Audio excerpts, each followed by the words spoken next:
Hello there. Welcome to the Saroid channel, wherever you are in the world, and so much love to each and every one of you. How are you doing? I hope you're doing remarkably well. I'm doing great, thank you very much, and I'm so delighted you've joined me tonight for a fabulous story. But before we get started, don't forget to subscribe to the channel, click the notification bell and the thumbs up, and let's get started, shall we? Dear Sarah, and all your lovely listeners. Where was my wife? Why wasn't she home yet? What was keeping her so long? Had she been seeing her fancy man behind my back? The thought of this made my stomach recoil in disgust. Traitor were the words that screamed out in my mind. Traitor! I despise disloyalty of any kind, and nothing is more insulting than thinking that your wife might be doing the dirty on you. My beautiful wife, with some other man. I couldn't even bear to think about it, and if some other man was touching my wife, I'd kill him myself, wring his neck like a chicken, and hear him cry out for mercy, but no mercy would come his way. For if someone dares lay a finger on my wife, they won't be waking up in the morning to face another day. I will see to it that they are permanently expunged from the face of this earth, like a firefly that loses its light. I had no evidence, of course, of my wife seeing someone else. No evidence at all. But sometimes you have an instinctive, deep, guttural, nagging feeling about these things, don't you? My wife thought I was so unobservant, so naively ignorant, that I didn't even notice the little things going on under my roof. But I'm not stupid. I've got eyes, you know, along with brains. I've learnt over the years to always listen to the gut. The gut never lies to you, you know. It's like an inward compass. I've noticed the long drawn-out sighs my wife gives me when I talk about my day at work, as if I'm boring her half to death. I'm very sorry if my job as a real estate agent bores her so much. I try to talk about my day, and then she just yawns, as if everything that comes out of my mouth is completely uninspiring. It's not true, of course. In my line of work I meet very interesting people, and one day is never the same as the next. So I have a lot of fascinating things to talk about. But whatever I share with my wife, Carol, well, it appears to just bore her. She'll say something so predictable like, "That's nice. How interesting." But in the dispassionate, lukewarm tone of voice, if you know what I mean, that you would likely use if you were watching paint dry. When I ask my wife about her day, of course it's completely different. She's a lot more forthcoming. Because when we're talking about her, it's as if her life is so much more riveting than mine is. My wife, Carol, works at an antique shop in town for a man called Mr. Travis Mason. She will garrulously talk about her day quite happily, for she loves her job, and I mean that quite literally. I wouldn't say I love my job as a real estate agent. At the best of times it can be laboriously punishing, and some of the taxing people you tend to meet can be exasperating at the very best of times, especially when they give you the distinct impression they're about to bite the bullet and put in a generous offer on a property, and then you never hear from the likes of them ever again. Those kind of frustrating people that goof around, well, they annoy me the most. My wife, on the other hand, loves her job. She's passionate about antiques. She's much more old-fashioned and individualistic than the average woman.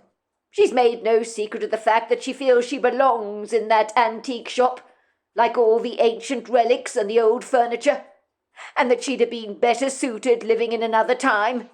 And you know what? I think she might be right about that. By all accounts, I've never been able to relate to my wife's perennial fascination for all things old and passé.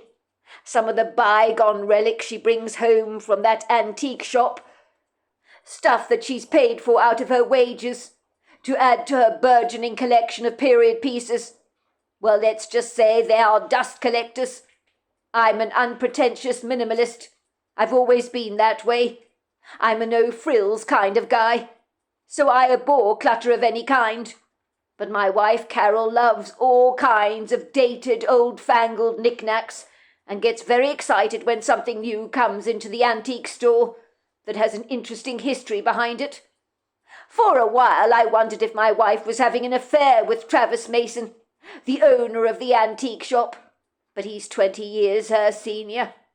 And surely no woman in her right mind would be remotely interested in someone that could potentially be old enough to be their father. Although, of course, there are exceptions to that rule. Travis Mason is a tall, scrawny man. He looks like a lobster that has been boiled in hot water for far too long, and I'm not exaggerating when I say that. He's a little shriveled. He's all legs and arms all over the place, spindly, you could say. His face always seems to look a bright red colour, as if he's permanently blushing. He has deep-set hooded eyes. They're very dark, you know, and a very unfortunate Roman nose that dominates his entire face. I've since learnt, of course, that a lot of women seem to love men with interesting noses. There is no way on God's earth my wife would be interested in the likes of Travis Mason, surely, unless she's got a screw loose. When I compare the man to myself, there really is no contest. No contest at all. Even if I say so myself, I am reasonably good-looking, and I'm in pretty good shape because I look after myself very well. So I'm sure that Carol is not going to fall for the likes of Travis Mason, unless she really is as blind as a bat and doesn't appreciate what she's got at home. Travis Mason is happily married, as far as I know, to his wife Polly. So I'm pretty sure he and my wife are just very good friends that work together. But I cannot afford to take anything for granted, as stranger things have happened. Look at the movies. Princesses have been able to fall for ugly ogres, so it wouldn't be the first time this has happened. I think my wife likes Travis Mason more than she ever liked me, and that makes my blood boil. Not that I believe for a second she likes him on a romantic capacity, but I'm not ruling that out, well, not yet. To all intensive purposes, whenever my wife talks about Travis, her face lights up like a Christmas tree, and she begins to laugh. She claims Travis has a great sense of humour. I've never made my wife laugh like that, so the fact that some other man can have her cramping up with laughter makes me feel exceedingly annoyed.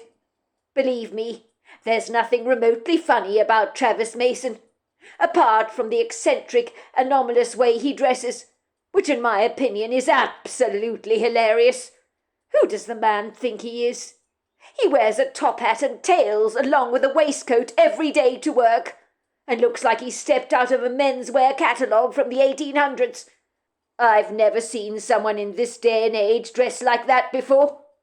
When I first met Travis Mason, I asked him if he was going to a party where he was expected to dress from another time, and Travis told me, "No, this is the way I dress all the time." I remember being completely astounded. I asked him if he was pulling my leg. He looked at me soberly and said, "No, I'm not." I then asked him why he dressed the way he did, and he said, "I like to dress like a gentleman, and these days men's clothes are not very stylish or smart, are they?" I didn't know what to say to that.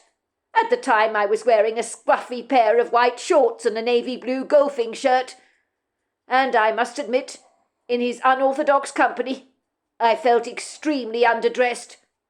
Apparently folks around this part of Virginia think the man is the epitome of sartorial elegance. Are you kidding me? I'd like to know what some of these folk are smoking, because they're seriously delusional if you ask me. My wife thinks that Travis's quirky eccentricities are delightful. She's always been drawn to unconventional people like that, which I've never been able to understand. When I first met my wife's parents, they stared at me with bug eyes, as if they thought I was the last kind of person they expected Carol to be engaged to. It was her mother that finally said, "Do forgive me, Hamish, but you're not what we expected at all. When Carol told us she was bringing her new fiancé home to meet us, well, I thought you'd be an artist, a musician, a singer, or even a poet. All Carol's previous boyfriends were so much more unorthodox than you are. Many didn't even have permanent careers, you know. They were chasing after their dreams, so they had stars in their eyes, if you know what I mean. But you, Hamish, are much more put together than the men that Carol would normally choose to date. And you have a career as an estate agent, too. Things are definitely looking up for our girl. It seems that Carol has finally gained some common sense along the way." "Oh, yes, they welcomed me into the family. But I always had this sneaky, rather suspicious feeling that they were judging me, because I could see Carol's mother giving me rather wary looks, and I could pick up her body language very easily. And I rather suspect she didn't think our relationship would last a minute, let alone as long as it has. I think she rather thought our marriage would fold after the first year of married life together. I know that well, because I saw that look in her eyes, and the eyes testify to an awful lot, you know, even when the person in question withholds their true feelings from you. Before Carol and I got married, I overheard her mother saying to Carol, 'But are you sure, love, that Hamish is right for you?' Carol got very defensive on my account and said, 'Of course he is, Mum. I love him.' 'Well, I'm just worried, love, that's all,' her mother said. 'So is your father. It's just Hamish is not your usual type. I remember when you were a little girl, for example, every time we went to that Italian restaurant down the road, you would order the same pizza every single time without fail. You wouldn't even look at the menu. You wouldn't even try anything different, because you've always been set in your ways. And one time you ordered, pasta and meatballs. But you never went back to pasta and meatballs again. You returned to your pizza, because that was your traditional choice. I worry that you might not find Hamish right for you in the end.' 'Oh, Mum, don't be ridiculous. Hamish isn't a pizza. I mean, just because I'm choosing someone different to my past boyfriends, is it such a big deal?' 'No, I suppose it's not,' her mother had said. 'But personally, I did think you'd end up with a younger version of Travis at the antique shop. Now, he'd be your type, wouldn't he? He's such a dashing man. You do have to admit that.' 'But Travis is married, Mum. And yes, he's got a great sense of humour, and I thoroughly enjoy his company. But the generation gap between us is far too large, so it would never work. People think age doesn't matter, but in my experience it really does.' 'But of course I understand that, dear. But why the hurry to get married all of a sudden? Maybe some mad poet will come along that will tick all the boxes for you. Why don't you wait a little longer?' 'Mum, I'd like to remind you, I'm 33 years old. My biological clock is ticking whether you like it or not. You know me. I want to have a baby. I'm desperate to start a family. And surely you want to be a grandmother. And I just don't want to wait. I really don't. And yes, I do love Hamish. He may not be perfect, but he's good enough for me.' Hearing that tore at my heartstrings. Good enough for her? Is that how my wife really saw me? Or was she just humouring her mother? I hope the latter was the case, because I knew I was a whole lot better than all my wife's completely useless, gormless ex-boyfriends, who had dreams and aspirations that they could never reach. By contrast, I was an accomplished man, bringing in substantial money as an estate agent. I could offer my wife safety and security, and I could offer her so much more than those other bums she dated in the past. Well, as long as you know what you're doing, love, that's all me and your father care about, I heard Carol's mother say. Why do I get the feeling you don't like Hamish? My wife asked her mother. It's not that I don't like him, Carol, love. Please don't put words into my mouth. I just think he may be a wee bit intense for you, that's all. The proprietorial way he looks at you, I do find rather unsettling. Your father noticed it too, and it was a concern for him." "What do you mean by the way he looks at me, Mum? What are you talking about?" "Well, like he wants to own you, like you're his property. The eye candy he wants on his arm, so everywhere he goes people will say, 'Look at Hamish, he really does have a stunning woman on his arm.' Some men are like that, you know. Women become like an accessory to them. I get the impression image is very important to Hamish, and I think he's got a monumental ego. The moment I asked him about his career, he started boasting a great deal about the elite clientele he served over the years. He did a certain amount of name-dropping, I might add. It came across to me as extremely arrogant and conceited, if you don't mind my saying so, Carol. I find that self-important grandiosity very distasteful, that's all." "Oh, Mum, of course he's got an ego. Most men do. But I love him nevertheless." "Well, good for you, love. Don't listen to your old mother. I mean, what do I know about people's relationships? As I was saying, as long as you're happy, that's all that matters to me and your father. How did you say you met him again?" "I met him in a dentist reception." "Good Lord, you met him at the dentist? That's got to be the most unromantic place in the entire world to meet your future spouse. But I guess you can't have everything, can you?" "Well, it could have been worse," my wife said. "I could have met him collecting garbage." I heard my wife's mother laughing, and then I quickly scurried away, knowing well I didn't want to be caught eavesdropping. I knew Carol's mother was wary of me, but for the sake of her daughter she was very sweet towards me, having realized that I was going to be a significant part of Carol's life from now on. But I knew she was bitterly disappointed that her daughter was not marrying an arty type, which I thought was ridiculous. I mean, I was such an eligible bachelor. Yet she wanted her daughter to marry an unreliable type of person, when I could give her a high standard of living, which would mean she wanted for nothing. Why did Mrs. Maxwell not want stability and security for her daughter? Instead, she'd have liked her daughter to marry a weirdly eccentric individual, such as the likes of Travis Mason. So yes, I knew my in-laws were not exactly ecstatic about their daughter falling for me, but what did I care about that anyway? I do think what my wife revealed in her rather unfortunate conversation with her mother, which was quite revelatory, I have to say, that if there wasn't such a large generation gap between her and Travis Mason, he might have been ideal for her. Well, that had not been easy listening to hear, let me tell you. But at least that conversation confirmed to me that my wife couldn't possibly be having an affair with Travis Mason. Or could she? Could I be deluding myself? People have been known to change their minds over matters concerning the heart. "I think Travis Mason is so charming," she told me once. "He's got a fabulous sense of humour, you know. And yes, I know he's wildly eccentric, but it's rather lovely walking into an antique shop, don't you think, and being served by a dealer who looks like an antique himself.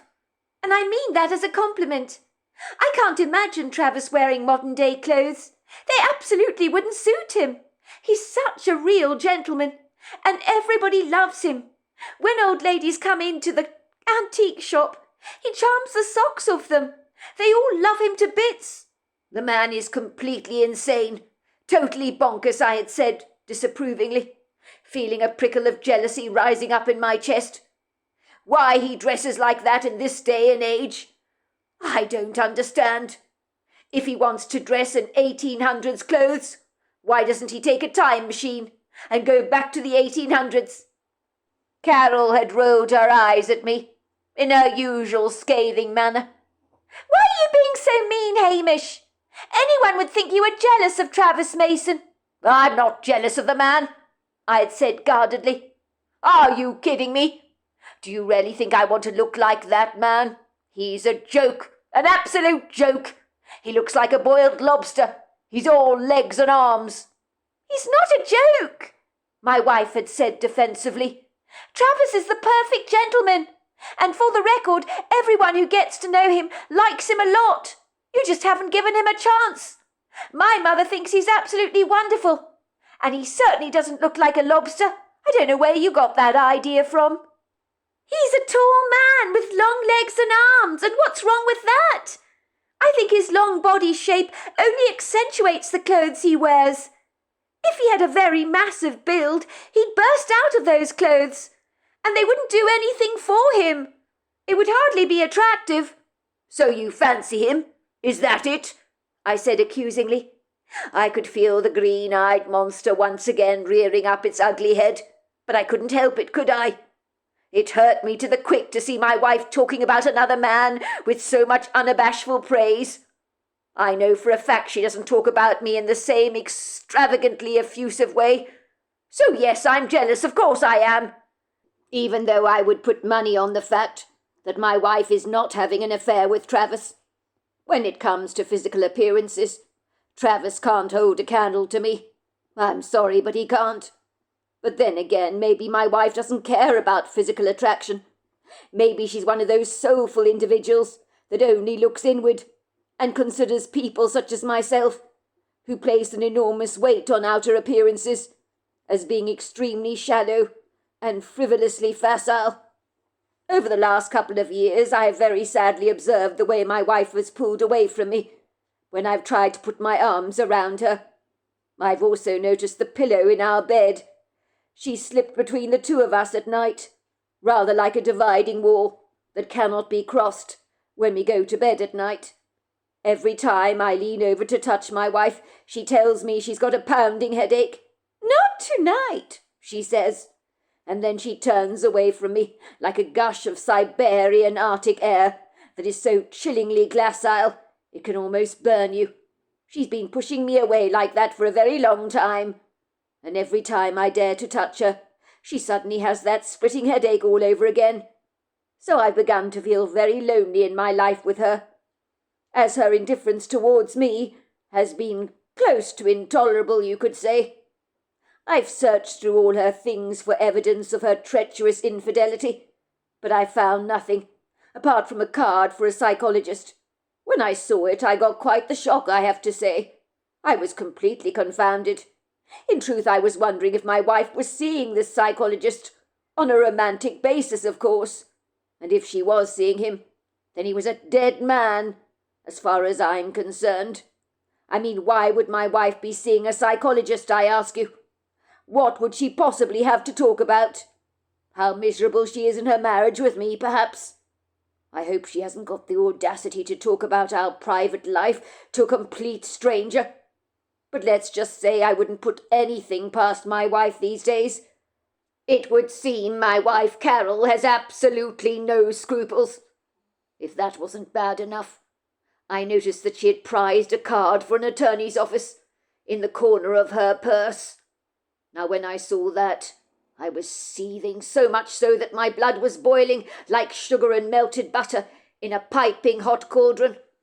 Once again, I was wondering if she was seeing this attorney on a romantic basis, where her fleeting visits to his office were likely to be nefarious by nature.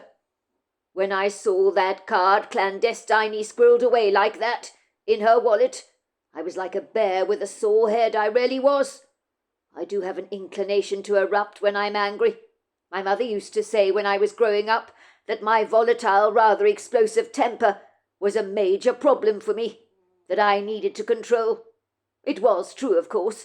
I could scare people away when I got enraged. Let's just say when I was a junior and senior high, I was involved in multiple fights and disputes with people. For if anyone dared to suggest I was wrong about something, I'd wage war against them. And it was never pretty. I've broken noses before and kicked out teeth, but those people caught up in the crossfire of my wrath deserved everything they got. People wisely avoided me, and that's what I wanted them to do, because they knew that winding me up the wrong way was not a good idea, because you didn't mess with the likes of someone like me, and over the years I've earned a lot of respect from people. the kind of respect my wife has failed to show me for a very long time. I was trembling as I read the attorney's card in my hand, but I quickly replaced it in my wife's purse when I heard the shower in the bathroom turning off, and my wife's naked feet padding over the bathroom floor as she reached for a fluffy white towel to dry herself with from the railing. The last thing I wanted was Carol seeing me snooping around in her purse, as digging around in her private stuff is a boundary I'm not allowed to cross. But I have to keep tabs on my wife. I have to know what she's up to, so that I'm never taken off guard. I mean, if you're a knight living in an ivory castle, you ensure all the spies working for your kingdom keep a vigilant, very discerning eye on the enemy at all times. So if they launch an attack on you, you're not taken down unaware. I needed to do exactly the same thing when it came to my wife, because right now she appeared to be the enemy. I was still shuddering with horror from the after effects of seeing that solicitor's card in my wife's wallet. It was evidence of her betrayal. When my wife came out of the bathroom with a towel draped around her hair and around her torso, she gave me a rather funny look.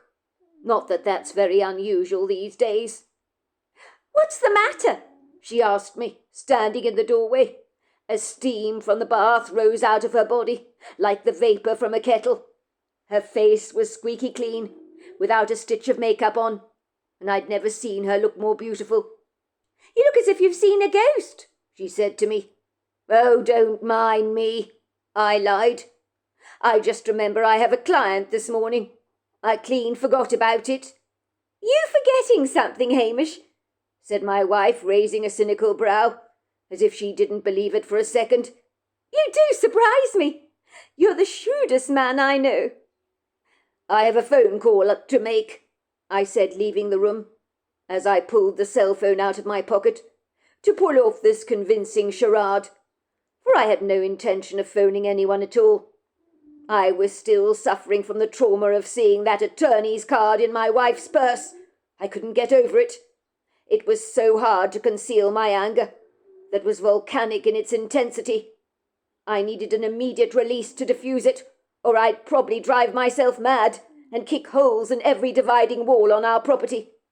I ambled over to the entrance hall, and with my big extended boot, I took aim at Carol's favourite antique vase on the hall table, and successfully kicked it over, off its pedestal, so to speak.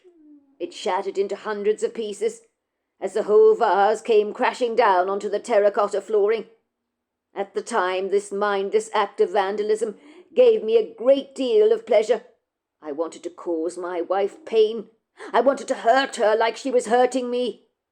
I was being haunted by the attorney's card in my wife's wallet. It made me want to tear my hair out in frustration, but I resisted the temptation, as I've always prided myself in having a full head of hair, and losing any of it is not an option for me, as I don't think I would suit being bald. "What the hell happened here?" asked my wife suddenly, as she appeared in the hallway. She had got dressed so very quickly.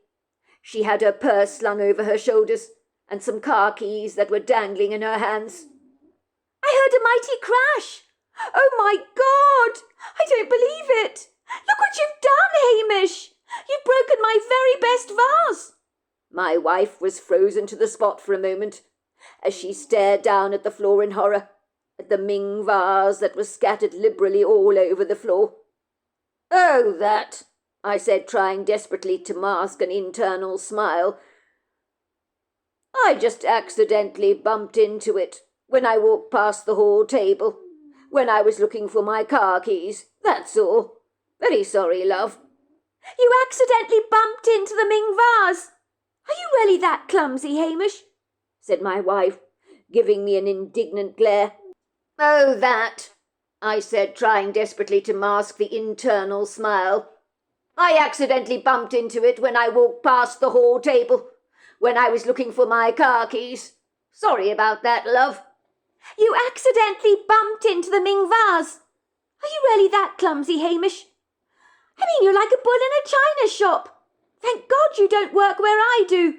You'd break absolutely everything, said my wife, giving me an indignant glare. Sorry, love, but the vase was in an awkward position on the table. I must have brushed past it when I was looking for my car keys. I can't help it that it just crashed over onto the floor like that. I wish you'd be more careful, Hamish.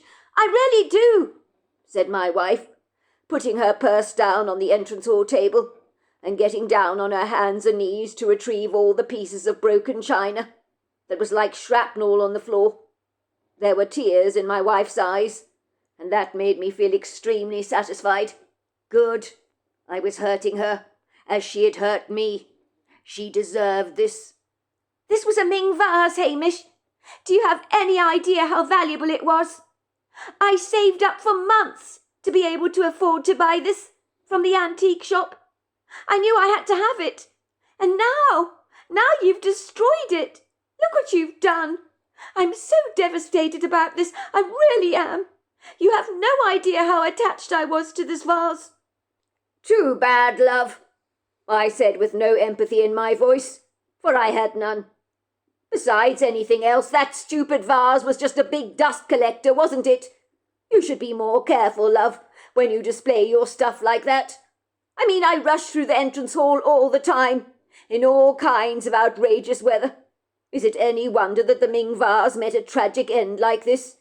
It was invariably going to happen at some point. The trouble is you have far too many bits of bric-a-brac in this house. Is it any surprise that they end up broken? I don't think you're that clumsy, Hamish, said my wife, looking at me through narrowing eyes that conveyed her deep suspicion. And these days that look was complemented by an intense look of dislike, as if my wife really didn't like me very much these days. But if she was going to play hardball with me, I was not going to be a soft touch for her. If I didn't know any better, Carol continued, I'd say you broke the vase deliberately, Hamish. You probably hate it, don't you? You made no secret of the fact that you hold my fascination for antiques with contemptuous opprobrium. If you had your way, everything in this house of ours would be minimalistic.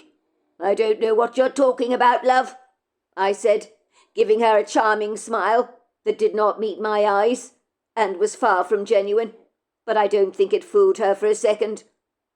Once my wife had picked up the broken piece of the Ming vase, she threw them into the waste paper basket and let out an exasperated sigh, rather like a mother does after picking up sweeties that her child has dropped all over the floor in a fitful rage. My wife gave me a penetrating stare. I don't know what's wrong with you these days, Hamish, but I think you seem to be nursing a grudge against me. Right, I better be off, she said, glancing down at her watch. Goodness gracious, it's already 9:10. I'm running late. I should be at the antique store already. I'm opening up today for Travis Mason. Have a nice day, Hamish, she said to me. You too, love. Have a good day, I said, leaning forward to kiss my wife on the cheek. But she brushed me away, as if I was an antagonistic mosquito. I watched my wife marching out of the house, making her way to her red Peugeot that was parked in our garage. She looked immaculate as usual, her golden blonde hair brushed away from her face in a ponytail. My wife was wearing a very beguiling dress, with a skinny red belt and a pair of matching red shoes. And once again I asked myself, who is she dressing up for? Who is she trying to impress? And that red lipstick she was wearing rarely brought out the blue colour of her eyes. And I hated the fact that these days she seemed to be making an extra effort with her appearance. Who was she secretly trying to impress, I wondered. The green-eyed monster reared up its ugly head, as I felt my whole body spasm in complete disgust. I remember once when those beautiful blue eyes of my wife's had looked at me with so much tenderness, so much warmth, but those eyes never looked tender towards me any more. It was like they'd frosted over, in contempt, as if my wife had become like an Arctic ice queen. As I thought about the attorney's card, because I couldn't think of anything else, I began to panic, as a horrifying thought began to mushroom in my mind, spiralling out of control, like an infestation of lice on the scalp. Was my wife seeing an attorney? Because she was about to serve me with divorce papers? I don't think so. I can't allow this to happen. I do not want a divorce, and I will not allow my wife to walk away from me. We made a promise when we married until death us do part, and that's the way it'll be for us. I thought everything about our marriage was perfect, until it wasn't anymore, until my wife suddenly decided she wasn't happy. Why can't Carol understand that life isn't always a bowl of cherries? When you get married, you're going to go through ups and downs. But she has this idealistic, almost childlike fantasy about marriage, like it's in the fairy tales that you listen to when you're a child, when the prince meets the princess, and then everything in their lives is rosy forever and ever, amen. But real life, it doesn't work like that, does it? But try telling that to someone as whimsically naive and as foolish as my wife is. Because yes, my unsophisticated, very ingenuous wife is extremely callow, like a juvenile green sapling that has never grown to full maturity. I met my wife 10 years ago, actually. Our first meeting was hardly what you would call a romantic rendezvous. I met Carol in the most unromantic of places, and that was the dentist's office, would you believe? I remember I'd gone off to the gentleman's room at the dental surgery. I could have only been gone for less than a minute, but when I returned, my wife was sitting on my seat, and I felt unduly annoyed about this, for I had left an open magazine on the seat to specify it was already taken. But she had chosen to take that specific seat, which was exceedingly presumptuous of her, and things like that can really annoy me. I do remember seeing her sitting there and feeling really peeved. I told her, "Excuse me, that's my seat that you're sitting on." My wife looked up at me and said, "Not any more, it's not." And I recall her blue eyes looking at me quite defiantly, almost as if butter wouldn't melt in her mouth. I glared at her rather furiously and told her, "I marked the seat with an open magazine. Isn't it obvious the seat was taken? Like when people put their luggage on a seat in a train. You don't move it, do you? I like that seat. It's next to the fish tank, and I enjoy watching the fish when I come to the dentist's office. I always sit in that seat. I came here early today in order to get it. I don't like dental procedures, and the fish relax me." "Well, that's why I like the seat too. I find the fish relax me as well. When I came into the reception, there was a magazine on the seat, not a human being. If you're looking for the magazine you were reading, it's on the coffee table over there on the top of that pile," she said. "I put it back where it belongs. But I don't know why you'd want to read a woman's health magazine anyway," she said, giving me the once-over and appearing to smirk at me. "Unless, of course, you have issues with high estrogen levels." This woman was trying to rile me up by pressing my buttons, trying to feminize me, but it was never going to work. I remember going and sitting in the chair opposite hers and glaring at her contemptuously. I thought at the time what a nasty piece of work she really was, but another part of me was rather intrigued and fascinated by this fiery woman. I wanted to get to know her better, as I guess I've always rather liked a challenge. And there can be something wildly attractive about a woman giving you a hard time. I then walked over to the seat next to hers and sat down, a hair's breadth away from her, because I really wanted to annoy her. I guess being so close to her, I certainly made her feel uncomfortable. So my little plan worked rather brilliantly. She shifted rather awkwardly in her seat and tried desperately to ignore me. As being so close to her, our coats were practically touching, and I could hear her breathing increase, and was clandestinely rather pleased by that, as clearly I was unsettling her, and maybe she'd get up and walk away, and I'd finally get my seat back. My wife's big blue eyes were staring at the fish swimming around the tank. I'm sure she was thinking I was a creep, and she wished to God I would just go away. But I wasn't going anywhere, and I was taking a great deal of pleasure in intensifying her discomfort. I decided to turn on the charm, as it's always worked for me. "I'm sorry we got off on the wrong start," I said apologetically. I was speaking to the back of my wife's head at this point. You can't keep ignoring me and watching the fish, because I'm right next to you, I said. I'm very well aware of that, she said to me in a muted murmur. I can feel you breathing on me, and it's disgusting. And I know why you're doing this.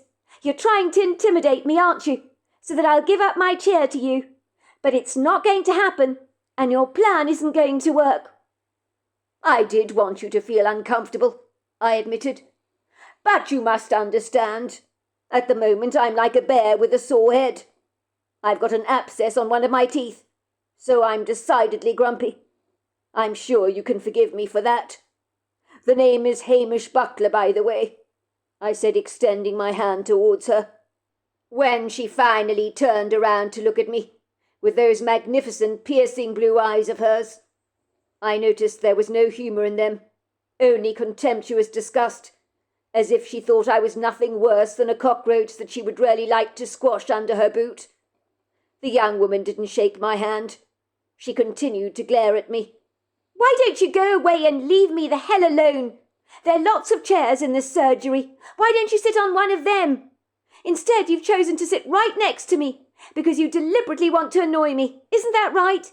You're pissed because you believe I took your chair from you, when it wasn't your chair to take in the first place. Your behaviour is so childish. I've never known a man to behave like this before. It's absolutely ridiculous. You did take my chair, I reminded her. But the seat next to yours is a good spot to watch the fishes, is it not? So is the seat further away from here, said my wife, pointing to another seat. You want me to move away from my seat, which is deliberately why you've chosen to sit next to me like this. Because you want to intimidate me. I know what your kind is like. But I've got news for you. I'm not going to budge, not for a second. I refuse to be bullied by someone. I'm not asking you to budge. Didn't you hear a word I just said? I told you I have an abscess on one of my teeth. Do you have any idea how painful that is? If I'm being snappy, can you blame me for that? Tooth pain is the worst pain there is. It's worse than childbirth, I'm told. I haven't slept for 3 days now. I've been in so much pain. I made the appointment to see the dentist 3 days ago, and they could only see me now, and the delay has been absolutely agonizing. It got so bad I thought about shooting myself in the head, just to put myself out of my misery. I've been using everything at my disposal, from clove oil to painkillers. You can't imagine how insufferable this pain has been. I observed for a brief moment, in my wife's defiant blue eyes, a sliver of compassion. You're right, she nodded. I'll give you that. Tooth pain is the worst there is, but it still doesn't excuse you being so rude towards me, or choosing to sit on top of me like this, to make me feel uncomfortable, just because you wanted my seat. I'd also appreciate it if you weren't breathing down my neck. It's not nice smelling somebody else's breath, you know, even if yours does smell of mint toothpaste. I took the hint, being the gentleman that I am, moved down a couple of seats, but my focus remained on my wife. I remember the receptionist looking up at my wife almost sympathetically, as if she felt my wife was being accosted by a stranger in reception. "Are you all right, Miss Maxwell?" she said, looking up at my wife from her computer. When I heard my wife being addressed as Miss, I was a very happy man. Ah, so this lovely woman was not married. That was great news. Maybe if I turned up the charm offensive, she might just be interested in me. I didn't usually have problems in getting women to like me, but this woman I had just met in the dental surgery, I knew I wanted to get to know her a whole lot better. I was very attracted to the way she'd stood up to me and given me a hard time. So there we are. That is the end of part 1. Part 2 is tomorrow night, and I look forward to you joining me then. Until next time, goodbye and good night.